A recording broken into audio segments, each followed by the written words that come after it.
Yes sir, bienvenue sur le podcast de Sur deux roues. Et cette semaine, c'est un épisode qui m'excite particulièrement. On reçoit Alex Côté qui est directeur chez Argon 18, avec qui on va parler des changements dans l'industrie depuis la COVID, comment l'industrie s'adapte aux tendances, comment l'industrie identifie les tendances, et on parle des tendances les plus sous-estimées et surestimées avec Alex. Avant d'aller plus loin, j'aimerais vous rappeler que nous sommes disponibles sur Spotify, Google Podcasts, Apple Podcasts, Amazon Podcasts, et à peu près toutes les plateformes imaginables de podcasts. Et je vous invite à vous abonner pour ne pas manquer d'épisodes, mais aussi pour favoriser la découverte. Parce que l'algorithme fait en sorte que à chaque plus qu'on a de likes, plus qu'on est trouvable dans le feed. Et je veux m'assurer que tout le monde puisse entendre la bonne nouvelle. Alors sur ce, sans plus tarder, on va aller jaser avec Alex.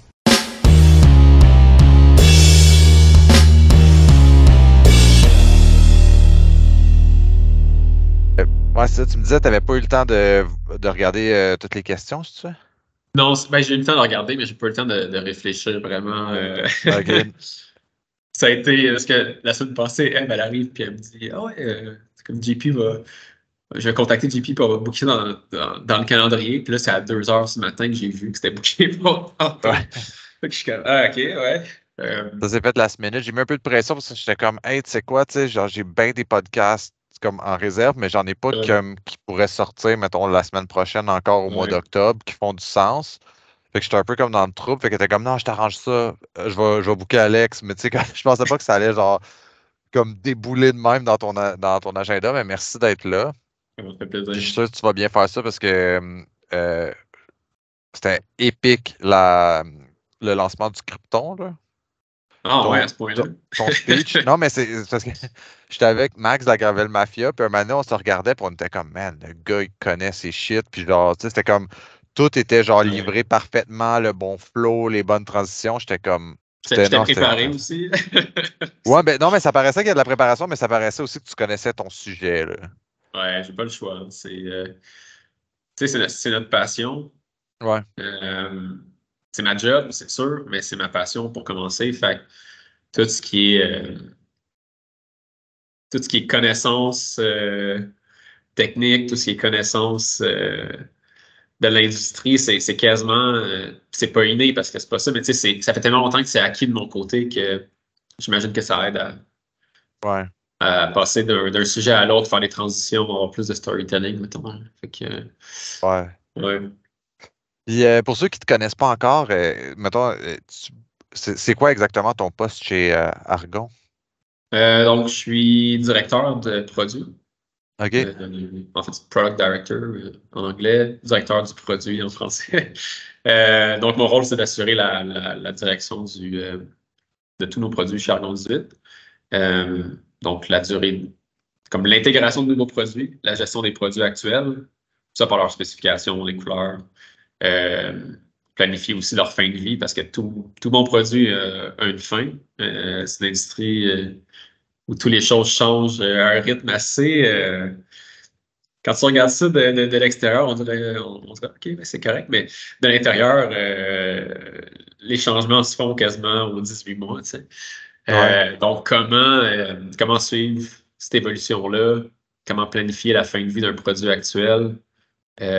Si besoin, comme ça fait partie de la stratégie et de la planification. Là. Donc, ouais.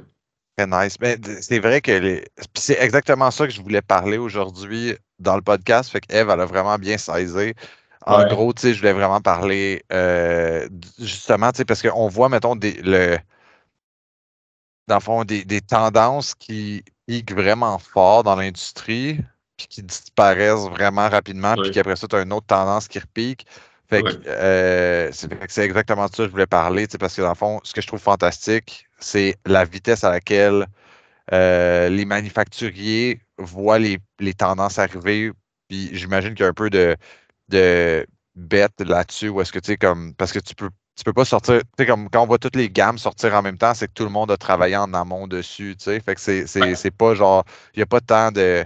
Tout le monde voit les tendances venir puis les interprète à sa façon. Puis c'est ça, je trouve vraiment hallucinant dans le vélo versus l'automobile dans lequel j'ai travaillé, où est-ce que souvent, tu sais, mettons, une tendance va prendre beaucoup plus de temps à s'établir. OK, fantastique. Puis Mettons, on peut commencer par peut-être un segue. J'ai fait un podcast, mon premier podcast à vie avec Martin Le Sauteur. Puis c'était sur, dans le fond, le vélo post-COVID.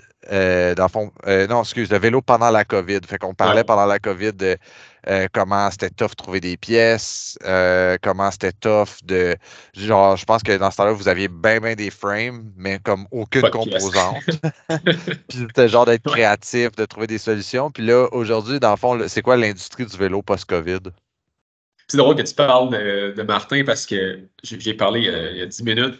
Puis il dit ah, t'as-tu du temps? Non, je vais m'en faire un podcast avec JP. Puis j'étais comme, je suis pas mal sûr que c'est toi qui as fait son premier podcast il y a quelques années. Puis il se rappelait effectivement. Puis on parlait de. C'est quasiment un pré-COVID ou pendant COVID. Maintenant, un regard un peu sorti de cette crise-là.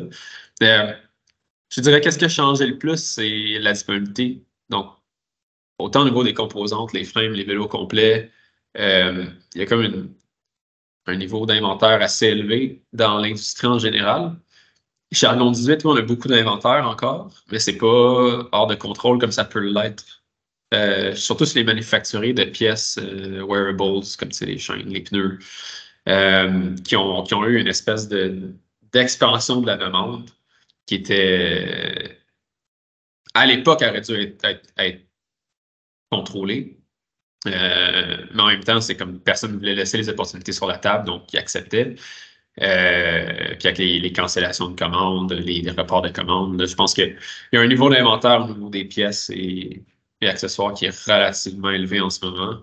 Puis il y a des compagnies qui ont peut-être trop d'unités de vélo complet en stock puis qui ont inondé le marché. C'est ce qui est arrivé surtout en Europe. Donc on sent un peu les répercussions de ça, un ralentissement de la demande, ce qui est tout à fait normal. C'est la personne qui magasinait son vélo, mettons, JP, tu cherchais un bike.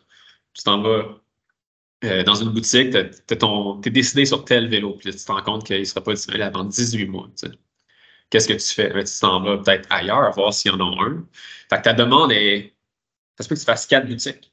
Fait que ta demande à toi est multipliée par 4 parce que à toutes les fois qu'il y a un point de contact, que tu laisses ton nom, cette personne-là place un PO avec nous. On se fait dire, OK, il y a une demande pour ce vélo-là, mais c'est la même personne qui cherche le même vélo qu'à toi. Fait que c'est surtout ça qui est arrivé durant la COVID. Oui, il y a plus de nouveaux venus, mais il y a eu beaucoup de demandes triplées, quadruplées, qui n'ont pas été vraiment bien gérées par l'industrie en général. Je ne parle pas de chez Argon ou de chez une compagnie en particulier. Puis maintenant, on a un peu la répercussion de ça. Donc, comme un peu l'extension artificielle de la demande. Le fou, ça revient au même volume que c'était avant, mais l'inventaire est déjà en boutique, déjà dans les réseaux de distribution et maintenant chez les manufacturiers.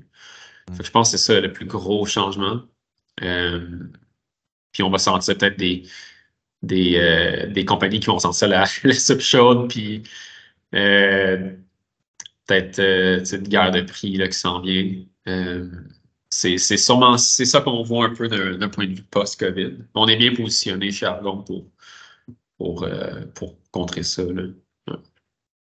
Ouais, ben, très cool pour vous. C'est vrai que j'avais jamais pensé à ça, que dans le fond, c'est vrai qu'il y a beaucoup de monde qui disait, genre, j'ai fait 4 boutiques pour essayer de trouver le bike. Puis en effet, dans le fond, il y a probablement une corruption de la data à ce point de vue-là, comme qui a été entrée chez les manufacturiers quand ils ont planifié, quand ils ont fait leur forecast. Ouais. Puis c'est vrai aussi que il y a plein de marques, disons, un peu plus obscures ou peut-être moins mainstream qui ont eu le vent dans les voiles. Puis je pense que justement, eux aussi, leur forecast sur la demande a peut-être été un peu biaisé. Puis aujourd'hui, ils ont peut-être un peu moins je dirais, la bonne lecture. Mais une chose que je me demandais, il y a eu beaucoup de monde qui ont acheté des vélos d'entrée de gamme au début de la COVID, puis il y a beaucoup de monde qui ont pogné la piqûre, puis je le vois vraiment dans Group Ride, tu as du monde qui sont dans des vélos vraiment d'entrée de gamme, mais qui ont du power, puis qui parlent de s'acheter un nouveau vélo. Est-ce que vous voyez ça, comme vu que vous êtes une marque un peu plus haut de gamme, est-ce que vous voyez comme cette transition-là de gens qui désirent step up their game? Ouais, clairement. C'est même à l'interne, ça peut paraître bizarre, mais on a quand même beaucoup de changements durant la pandémie. Tu sais, des nouveaux employés qui arrivaient, qui ont vu l'opportunité de travailler chez Argon 18, qui ont commencé à faire du vélo, soit avant d'arriver ou en arrivant, puis qui ont investi sur un vélo d'entrée de gamme. C'est drôle à dire, des vélos à 3 000, 4 000 $, c'est entrée de gamme. Ou même, des fois à 2 500, c'est quand même un gros investissement. Puis tout d'un coup, c'est comme 2 ans plus tard. Ah, il semble que je chercherais à changer parce que, oui, la piqûre, tu l'as, c'est pas juste temporaire. On est bien positionné pour ce deuxième achat-là. Chez Argon 18, on est comme on est rarement le premier achat, c'est quelque chose peut-être qu'on peut changer. Essayer d'être le premier achat d'un cycliste, ou du moins être dans les options pour ce premier achat-là. Mais au moins, on est très bien positionné pour quelqu'un qui commence vraiment à s'intéresser, à se renseigner, à chercher qu'est-ce qui est vraiment le plus adapté à ses besoins. C'est là qu'on rentre en jeu souvent. Puis qu'on a une offre qui répond à cette demande-là. Peut-être aussi pour ça qu'on est bien positionné en ce moment, qu'on sent moins l'impact espèce de paralysie de l'industrie. Ouais, Je sais pas ralentissement, oui, définitivement ralentissement, ouais. Fait que je pense que c'est une bonne analyse que tu as de la situation. Ben, écoute, c'est juste, je trouve ça, le nombre de personnes qui ont changé de vélo cette année, mais que, tu sais, mettons, j'entends de tout bas de côté, tu sais, étant, mettons, aussi proche de bike shop que de marque, j'entends qu'un ralentissement, mais j'ai tellement vu de monde, justement, faire un deuxième achat upgradé. Fait que, tu sais, je me dis, il doit y avoir effectivement un certain segment qui continue d'évoluer, mais c'est certain que il y a eu aussi le segment, l'adoption a peut-être un peu plafonné parce qu'il y a tellement de monde qui se sont mis à faire du bike en 2020-2021. Ma prochaine question, OK, celle-là, c'est probablement un hot take, OK? Tu sais, là, on parlait beaucoup du N+1 dans le temps. Il fallait que tu aies comme infini de vélos, puis même quand tu avais infini, tu en voulais un de plus. Ouais. Moi, genre, je constate la mort du N+1, puis que les gens veulent comme un peu, je sais pas, l'anneau du Seigneur des Anneaux du Basic, tu sais, celui qui fait tout, là. Puis, est-ce que vous voyez ça, vous, dans l'industrie? Je te dirais, c'est à 2 vitesses. Il y a clairement ce besoin-là qui existe. Je te dirais, ça dépend de la démographie. Les zones urbaines, comme, mettons, Montréal. Mais Montréal, c'est encore un cas un peu à part. Mais les villes où est-ce que le real estate est très cher, où est-ce que, tu sais, exemple, tu fais un salaire moyen, puis il faut que tu t'achètes ou que tu loues un appartement à une pièce, parce que c'est la seule chose que tu peux te permettre de louer, mais tu peux acheter un vélo. Mais tu as aussi l'espace à considérer. Tu ne peux pas avoir 3-4 vélos. C'est pas juste une question de revenus, c'est une question d'espace puis de temps aussi à pratiquer ton vélo. Un jeune professionnel qui travaille 50, 60 heures semaine, puis qui, c'est d'avoir 4 vélos, est-ce que ça vaut vraiment la peine? Parce que tu ne vas jamais les utiliser. Fait qu'il y a ce côté démographique-là, géographique aussi, qui rentre en ligne de compte. Ou est-ce que oui, tu as une tendance vers le N égale 1 et non pas le N+1? C'est un peu pour ça qu'on a sorti le Krypton, mettons, d'un point de vue all-road. Ben, tu as assisté au lancement, puis c'était un peu ça le message. C'est-à-dire que c'est ton vélo pour faire un peu de tout. Rien dans les extrêmes. C'est pas un vélo que j'irais dans une course en peloton nécessairement. C'est pas adapté pour ça. Mais si tu veux participer, il n'y a rien qui t'empêche de le faire. Il est adapté quand même à ça. Si tu vas aller faire une course de gravel comme la Big Red, OK, ça se peut que quand il y a bien de la boîte, tu as 40 de tire clearance, fait que tu mets un 38, tu n'as pas le tire clearance comme sur Dark Matter, mettons, mais au moins tu peux participer à l'événement et avoir un vélo qui est adapté à ça, qui te fait avoir du fun. Puis c'est le même bike avec 2 utilisations. Jamais de la vie on aurait pensé qu'il aurait pu se faire avec le même outil, tu sais. Ouais. Donc, on a pris cette approche-là, nous autres, en tant que manufacturier. Puis aussi sur la route, parce que c'était plus segmenté, c'était plus niché. Tu avais le aero bike, endurance bike, le bike de montagne super léger. Il y a 3 ans, on a fait le Sun, qui était un peu c'était l'anneau des Seigneurs des Anneaux. C'est le One Bike to Rule Them All. C'était la combinaison du confort puis de la compliance qu'on avait sur le Krypton à l'époque.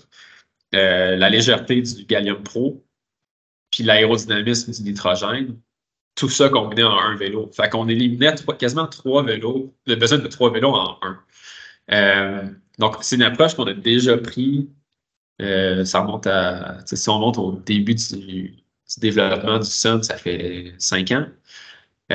Donc, c'est une tendance qu'on voyait qui arrive maintenant aujourd'hui sur le all-road, sur le gravel, sur la route. Mais en même temps, il y a comme une nouvelle tendance qui se déclenche, puis c'est la resegmentation. Comme on sent les gens qui veulent avoir l'outil pour ce besoin bien spécifique. Fait que c'est de savoir comment à qui on s'adresse avec quel type de produit. Moi, je parle vraiment à la combinaison, comme le Sun, c'est un vélo que je trouve qui est actuel et qui est future-proof pour encore plusieurs années. Parce que tu es rendu à un poids où est-ce que de couper 100 grammes, d'essayer de couper 100 grammes dessus va tellement le limiter d'un point de vue aérodynamique, mettons, que aussi bien juste faire un climber bike. Mais il va pas être plus rapide. Mm-hmm. Donc, on est un peu à cette croisée des chemins-là où est-ce que, selon moi, c'est le vélo de course idéal pour tout type de conditions.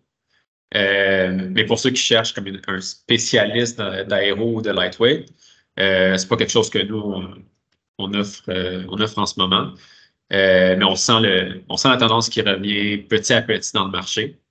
Fait que de voir où est-ce que ça s'en va, là. Ouais. C'est drôle parce que tu t'as nommé, dans le fond, les 2 exemples que j'avais en tête quand je suis arrivé avec cette question-là, parce que moi, je veux vraiment un somme depuis longtemps parce que, tu sais, je sais pas, c'est tout ce que j'aime, tu sais, il y a le côté aéro, comme tu disais, puis il y a le côté lightweight, puis, tu sais, c'est vraiment exactement, je pense, un besoin que j'avais. Puis c'est peut-être aussi, je pose la question, peut-être parce que c'est moi qui cherche ça, avoir de moins en moins de bikes. Mais non, c'est ça, le somme, j'étais comme c'est parfait. Il y a tout ce que je recherche. Quand tu vas faire un group ride sur le plat, tu es quand même aéro, mais comme quand tu grimpes, tu n'es pas trop désavantagé. Puis l'autre, c'était justement le Krypton à Big Red. Tu as nommé Big Red en disant que c'était probablement plus tough parce que c'était maximum 38, mais en même temps, je regardais cette année, il y en avait tellement du monde qui avait justement le Krypton à la ligne de départ que je me disais, ça doit pas être si pire. Puis c'était des conditions vraiment désastreuses cette année pour ce type de bike-là. Puis je veux dire, il n'y a personne qui a DNF. Fait que, il y a. En fait, il y a sûrement du monde qui ont DNF, mais je veux dire, il y a personne que je savais qui prenait le départ avec ce bike-là qui a DNF. Non, c'est ça. Puis c'est pas. C'est parce que ça a été pensé pour ce type d'utilisation-là. C'est des choix bien. On a pris des décisions avec ça en tête. Mm-hmm. Fait que, non, c'est clair que le but, c'était d'avoir un outil qui était. Quand je dis un outil, un vélo, fait qui te permet quand même de passer à travers des courses de gravel qui sont dans des conditions atroces, mais qui reste un bike super le fun à rouler sur la route. Fait que c'était vraiment comme, OK, comment est-ce qu'on crée ce vélo polyvalent-là? Ouais. Donc, encore vraiment cette approche-là. Puis pour le somme, c'est drôle que tu en parles parce que t'es un peu. Tu sais, t'es la démographie dont je parle. T'es un jeune professionnel, t'es occupé, t'as un job qui demande tout ton temps, t'as une famille, t'as de la place pour X, Y chose dans ta maison, puis un vélo, ben, t'as de la place pour peut-être 2 vélos, pas plus que ça. Puis c'est exactement comme, OK, ton besoin, c'est quoi? C'est d'avoir du fun sur le bike dans tout type d'environnement, pas juste être le plus rapide sur un stretch à 65 km/h en sprint final. Fait que, le SUM répond vraiment à ce besoin-là. Souvent, l'industrie pense en fonction de qu'est-ce qui va être gagné sur le Tour de France. Mm-hmm. Qu'est-ce qui va permettre de gagner le Tour de France? Nous, on n'est pas sur le Tour de France. On est avec des équipes professionnelles qui ont un besoin de performance élevé. Mais notre consommateur principal, notre client principal, c'est le consommateur qui achète le vélo. Tandis que des fois, on voit le vélo comme étant l'outil qu'un professionnel utilise. Non, c'est l'objet que toi puis moi, on achète. Toi puis moi, on roule dans des group rides à Montréal où est-ce que c'est chaotique, ça te prend un certain niveau de confort, ça te prend un vélo qui a plus de polyvalence qu'une race machine exclusivement. Ça peut l'être, mais c'est pas c'est pas le use case principal de cette bike-là. T'sais. Fait que c'est de garder ça en tête quand on planifie un projet. Parfait. Puis parlant de planification de projet, c'est une des questions. On a parlé du SOM. Il y a eu quelques autres brands qui ont sorti à peu près la même année ou dans les 6 mois d'intervalle un bike aéro léger.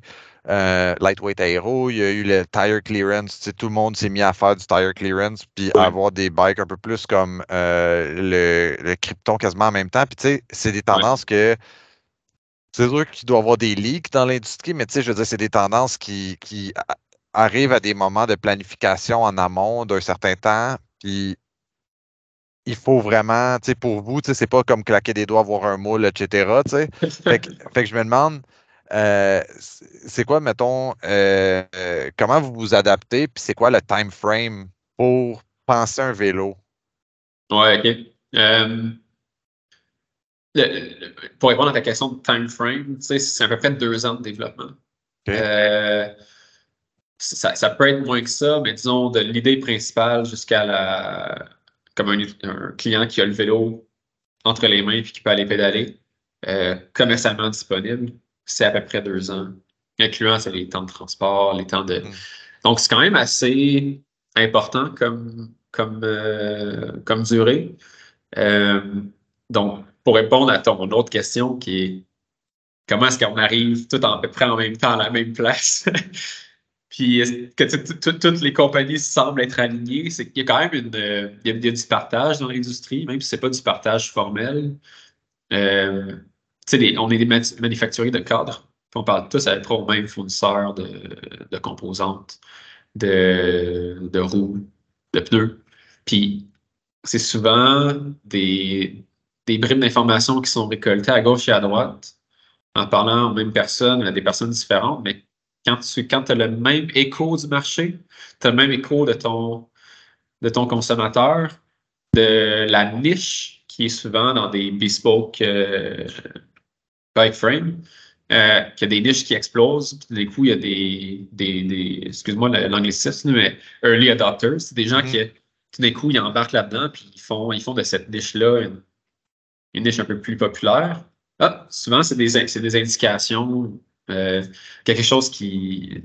Des petits balbutiements de ça, puis ça va exploser, ou des fois, ça n'explose pas, puis c'est une fausse alerte. Donc, c'est de tout le temps être à l'affût. Je pense que c'est le plus important, c'est de se dire, vu qu'on sait que ça prend entre 1 an et demi et 2 ans à produire, faut être sûr de capturer ces premiers signes-là le plus tôt possible. Mais en même temps, ça fait partie de notre quotidien. Il y a des gens qui sont là pour ça, pour observer ces tendances-là, être sûr qu'on les capture, puis être sûr qu'il y a une raison d'être. Il faut que ça se tienne tout seul comme produit. On ne peut pas juste le faire parce que ça nous tente de le faire. Ça prend quelqu'un, au final, qui va l'adopter, qui va l'acheter, qui va l'utiliser, qui va l'aimer. Fait que c'est temps d'essayer de se projeter dans ce sens-là. Okay. Puis il y a des choix à faire, mais pas tout faire en même temps. On est trop, surtout chez Argon, ça a l'air peut-être immense de l'extérieur. Je ne sais pas c'est quoi la perception vraiment, mais tu es venu, tu as rencontré l'équipe. On n'est pas 20 ingénieurs qui travaillent à temps plein sur. On est une petite équipe qui, si on prend 2 projets en même temps, c'est déjà bon. Donc, on essaie d'être plus rapide dans les premières étapes pour être sûr qu'on manque rien. Ouais. Ah, c'est fou, pareil. Non, mais moi, je suis un gars de marketing. Fait que, moi, j'arrive avec un produit, puis genre, je le positionne dans le marché. Mais tu sais, tout cet aspect-là d'avoir la boule de cristal dans ma tête, c'est comme la magie noire parce que oui, tu as les early adopters, puis là, tu m'en parles, puis je trouve que ça fait du sens comme recherche, puis les data points, mais tu sais, on n'était tellement pas au niveau du Krypton, là, 2 ans, tu sais, comme on était encore beaucoup dans tu sais, pré-pandémie, on était encore beaucoup dans le N+1, là, tu sais, genre le nombre d'amis que j'avais même à Montréal qui avaient des bikes partout, puis qui étaient comme, je veux un bike urbain, j'en veux 2, 3, etc. Puis tu sais, comme, c'était hallucinant dans ma tête de penser qu'on serait rendu là post-pandémie. Après ça, même chose pour le lightweight aéro, on était tellement dans le N+1 que dans ma tête, c'était comme. Quand j'ai vu ça arriver, j'étais comme wow, ça m'en prend un. Mais après ça, j'étais comme. Pré-pandémie, tu m'aurais dit ça, puis j'aurais été comme what? Mais tu sais, c'est certain qu'encore là, je suis plus influencé par le marketing, qu'est-ce qui est sur le marché présentement, que d'être en amont avec les early adopters. Fait que probablement que c'est genre juste un billet, mais sur le coup, tu sais, comme je trouve ça fascinant. Tu sais, comme tu as commencé en disant 2 ans, j'étais comme c'est impossible. Puis après ça, tu sais, comme ton explication fait vraiment beaucoup de sens. Ouais. Mais c'est là que c'est là le challenge. Parce que, mettons, on prend une direction qui, tu sais, toutes les data points pointent vers cette direction-là. C'est ça que ça devrait être. Comme le crypto, mettons. Tu sais, moi, il y a 2 ans, tout disait, c'est là qu'il faut qu'on s'en aille, même si ce qui était communiqué dans l'industrie publiquement, c'était achète un autre bike, spécialisé dans X, Y, Z. Nous, on voyait comme une consolidation dans ce segment-là et non pas une divergence. On voyait que ça revenait vers un vélo pour plusieurs usages. Mais si l'industrie avait continué à pousser le one bike comme un vélo pour un usage, puis quand je parle de l'industrie, je parle des géants de l'industrie. Ouais. Comme on est qui, nous, pour arriver et dire non, c'est pas ça que ça prend. Donc, il y a aussi un élément un peu de pas de chance, mais de timing. Donc, il faut que tu arrives au moment où est-ce que l'industrie est prête. Ou si tu arrives et l'industrie n'est pas encore prête, mais il faut que tu aies la machine marketing derrière pour vraiment faire passer ton point. Fait que c'est drôle que tu prends l'aspect marketing, comment ils sont positionnés, mais il y a des compagnies qui dictent un peu où est-ce que l'industrie s'en va. C'est pas chaque compagnie a son mot à dire, mais t'en as qui sont clairement plus qui ont un peu plus influence, de poids, qui ont un peu plus d'influence. Ouais. C'est pas juste qu'on tombe souvent. Faut que tu arrives en même temps qu'eux autres dans le même. Ça, ben, si tu arrives un peu à contre-courant, ça peut être une forme de marketing également. T'sais, si on va à contre-courant, ça peut être très positif également. C'est un élément différenciateur. Puis,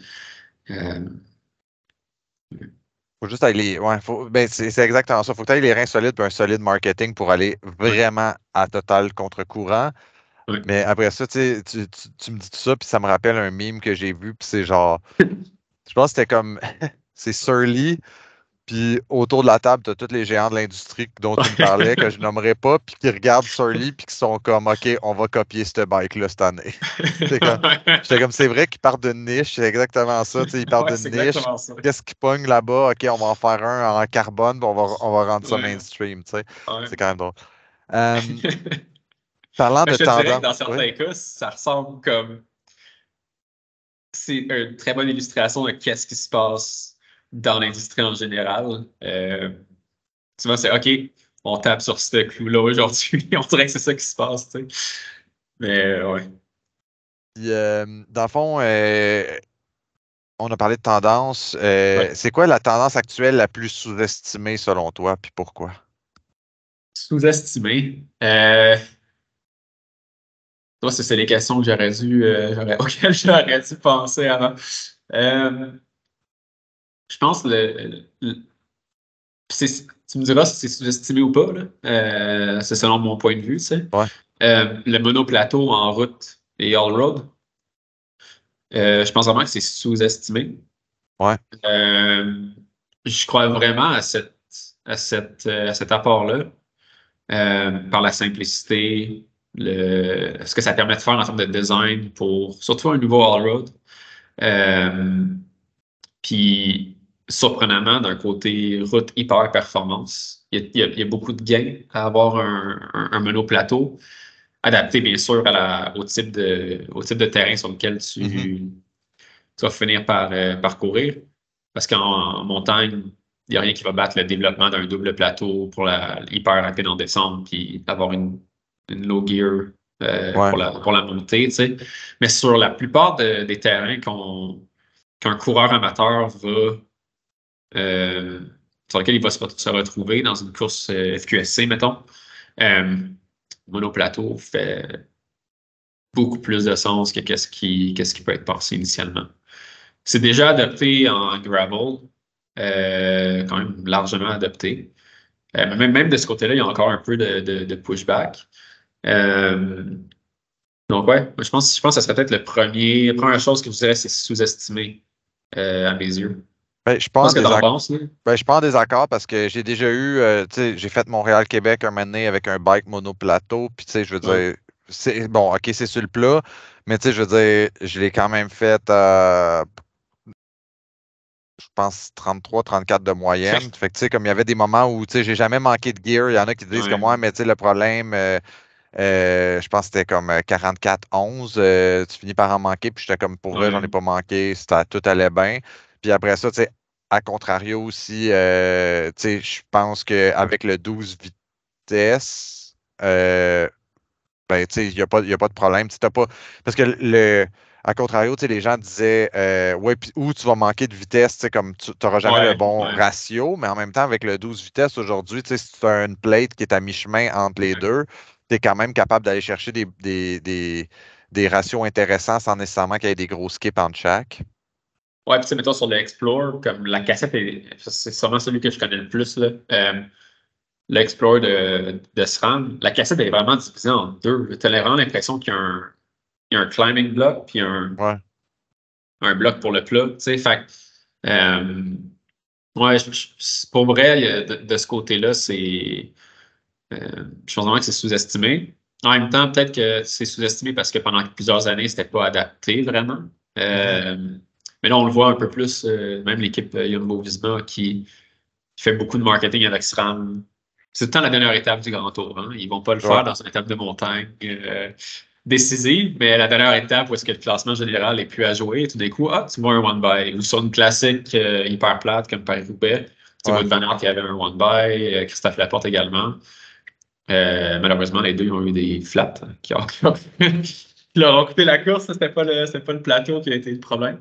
Euh, mais tu vois comme ils essayent un petit peu plus. Puis effectivement, pour plusieurs applications, je trouve que c'est quelque chose qui est sous-estimé en ce moment. Puis de l'autre côté, qu'est-ce qui serait surestimé à tes yeux? C'est ça qui est, pour moi, qui est très dur à dire parce que je vais jamais comme dire qu'une trend est sous-estimée, est surestimée. Parce qu'il y a tout le temps, il y a tout le temps il y a tout le temps quelqu'un pour. Comme ça n'existerait pas, ce serait pas commercialisé s'il n'y avait pas quelqu'un qui en avait Hmm. besoin à mener à quelque part. Fait que j'ai vraiment de la difficulté à répondre à cette question-là. Euh, Peut-être une trend qui est surestimée d'un point de vue marketing, c'est le bikepacking. Comme tu sais, OK? le dire, bikepack, oui. Je pense que c'est un peu trop moussé. Comme l'industrie en général parle beaucoup de bikepacking, mais très peu de gens l'ont vraiment fait ou le font vraiment comme une activité régulière. Fait que c'est peut-être Mhm. quelque chose que tu sais, les réseaux sociaux poussent un petit peu trop loin, selon moi. Même si moi, je suis un pratiquant, je sais que tu en fais. Ouais. Mais en général, comme le commun des mortels, le commun des gens, des cyclistes, ne fait pas ça, n'est pas intéressé par ça. Mais ils veulent en entendre parler. Fait que c'est un peu là où est-ce que c'est peut-être surestimé d'un point de vue pratique. Ouais. Mais d'un côté storytelling, c'est vraiment intéressant que ça existe, puis que ce soit démontré. Tu sais. Ouais. Euh, mais ouais, je pense que c'est vraiment peut-être la trend qui est le plus surestimé d'un point de vue marketing en ce moment. Ouais. Ouais. Mais non, mais c'est vrai que la quantité de monde qui en font réellement est très faible, Ouais. tu sais, comparativement. Puis, tu sais, je veux dire, il suffit d'aller dans un camping bienvenue cycliste pour te rendre compte que ben, il n'y a pas tant de monde que ça, ou peut-être que c'est moi qui a pas été assez wild puis qui a pas été genre me sacrer dans un champ assez souvent, mais non, c'est vrai qu'il y a, il y a comme Ouais. c'est probablement le tip of the iceberg, mais que d'un point de vue contenu, c'est que même moi, quand je fais du contenu de bikepacking, que Ah ce soit ouais. genre aller avec mon fils en camping ou que ce soit euh, quand j'ai traversé la Suède, tu sais, c'est des Ouais. contenus qui pognent énormément parce qu'il y a comme quelque chose de romantique de Ouais, ouais, dormir ouais. avec les tiques dans un, un buisson, puis de... ouais, c'est ça. Fait que, puis de manger qu'est-ce que tu es capable de trouver. Puis, puis tu reviens de là-bas avec une facture de nourriture qui fait aucun sens parce que ça coûte une fortune. ouais, non, mais c'est ça. Ça coûtait une fortune. Puis au final, tu sais, j'arrivais pas à lire rien. Tu ramasses d'affaires au restaurant, t'as comme des frites puis du poisson, du saumon fumé. Là, t'es juste comme, man, qu'est-ce que je vais faire avec ça? OK, puis la dernière question que j'avais, c'est selon toi, c'est quoi le futur du cyclisme? Qu'est-ce que vous voyez dans le fond dans votre boule de cristal chez Argon 18? Sans dévoiler des secrets de Ouais. l'industrie, c'est dur de répondre à cette question-là, mais il y a une tendance qu'on voit de plus en plus, puis c'est l'intégration de technologies. Quand je parle d'intégration de technologie, c'est pas juste de l'informatique, c'est pas ça nécessairement, mais c'est comment est-ce qu'on peut aller chercher de la technologie, soit matériaux, d'un point de vue fit et biométrie. Comment est-ce que l'être humain interagit avec la machine? Oui, l'intégration de technologies comme de hard tech, là, comme de l'électronique, puis du data, puis tout ça. Je vois un peu l'industrie qui s'en va vers ça. En même temps, on est déjà un peu positionné là-dedans avec Nocio, c'est notre aéromètre. Puis, c'est peut-être pour ça qu'on a peut-être un peu plus une tendance à regarder ça de ce point de vue-là. Mais clairement, c'est juste le e-bike, c'était le premier exemple de qu'est-ce qui est possible d'être fait quand tu commences à intégrer de la nouvelle technologie dans un mode de transport ou un outil de sport. C'est quand même assez intéressant les avenues qui s'ouvrent à nous. Tu as l'exemple Classified, je ne sais pas si tu connais. Ouais. C'est le genre d'innovation technologique qui montre que l'industrie s'en va dans un certain type d'intégration, mais que c'est pas encore adopté par tout le monde, c'est pas standardisé. Ouais. Puis je sais que les standards dans l'industrie du bike, ça dure pas longtemps. Là. Fait que ouais. ça part dans tous les sens. Puis je sais aussi qu'il y a des gros freins. Puis je pense que c'était quelque chose qu'on avait parlé avec Martin lors du premier, si je peux l'appeler Martin. Lors du premier podcast, c'était dans le fond, il y avait beaucoup d'idées sur la table, mais beaucoup de freins parce que il y a déjà une batterie, c'est un Di2, puis cette batterie-là, tu peux pas la jumper, tu peux pas l'adapter à ta technologie. Fait qu'après ça, c'est de faire des choix, puis non, c'est ça, je pense que ça a l'air.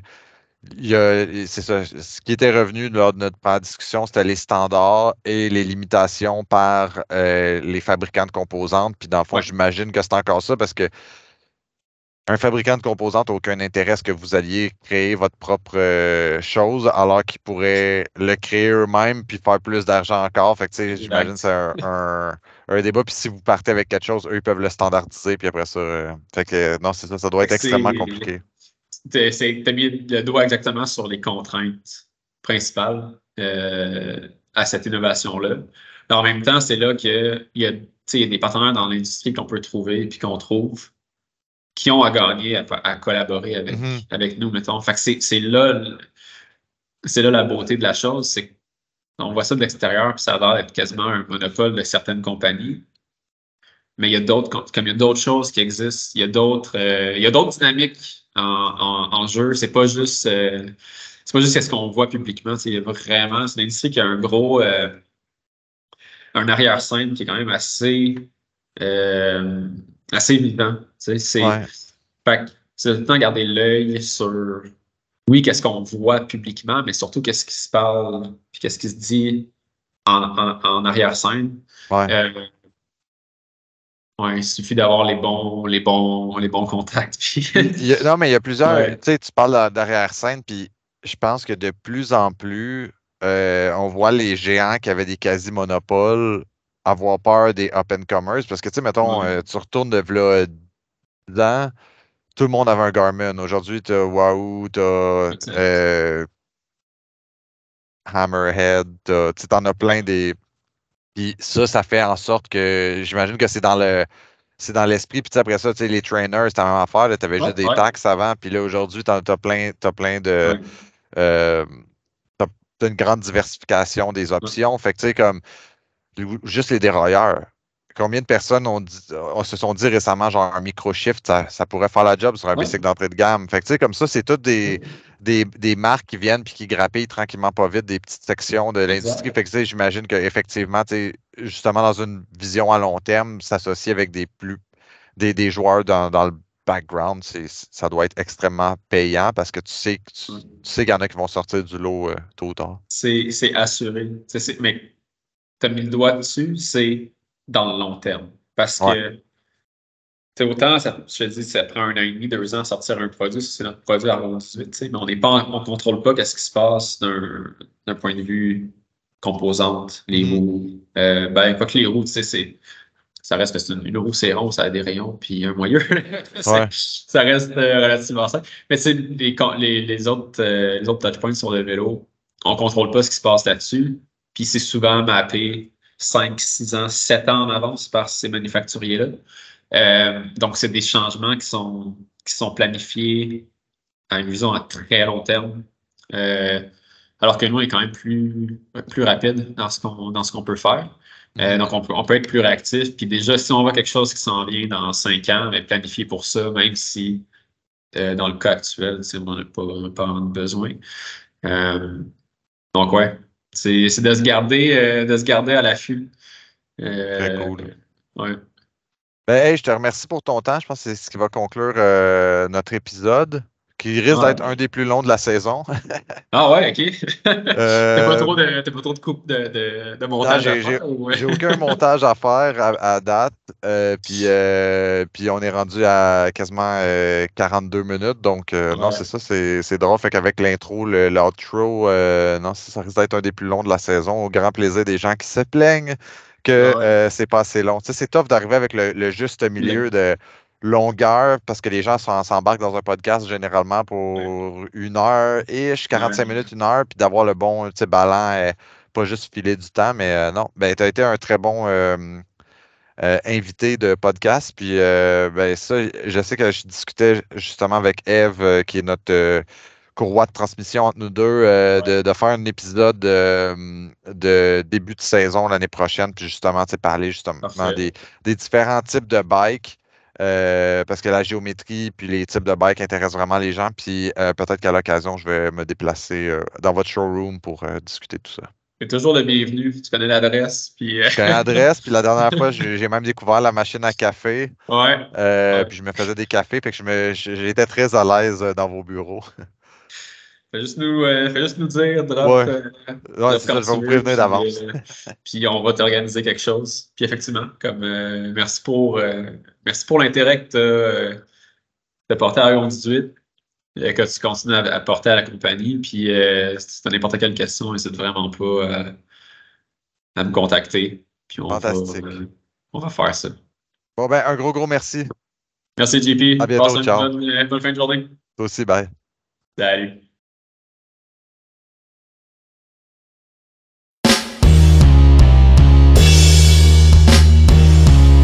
Merci d'avoir écouté l'épisode. Ce fut encore un plaisir d'enregistrer ce podcast avec Alex.